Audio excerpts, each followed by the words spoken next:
SIR নিয়ে চাপ বাড়াতে দিল্লিতে মমতা বন্দ্যোপাধ্যায়। এসআইআর আতঙ্কে একাধিক মৃত্যুর অভিযোগ। কমিশনের উপর চাপ বাড়াতে দিল্লি সফর। মুখ্য নির্বাচন কমিশনারের সঙ্গে সাক্ষাতের তোড়জোড়। বাংলার মুখ্যমন্ত্রীর সঙ্গে দিল্লিতে মৃতদের পরিজনরাও। রাতেই দিল্লিতে স্বজনহারা ৩৬ পরিবারের সদস্যরা।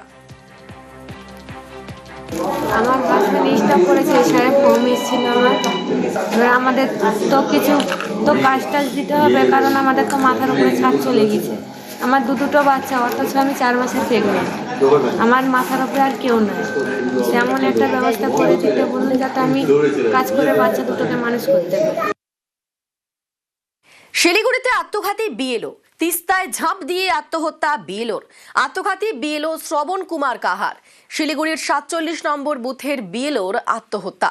কাজের চাপে আত্মঘাতী বলে দাবি পরিজনদের। বিএলওর মৃত্যুতে রিপোর্ট তলব কমিশনের। এই চাপ, এই প্রত্যেক দিন খামখেয়ালি বানা, এক এক দিনের এক একটা ফতোয়া, তারপরে বলছে এই হেয়ারিং এর জন্য খবর দাও, মানে সমস্ত বিএলওদের গায়ে চাপিয়ে দিয়েছে। পাবলিক অসন্তুষ্ট হচ্ছে।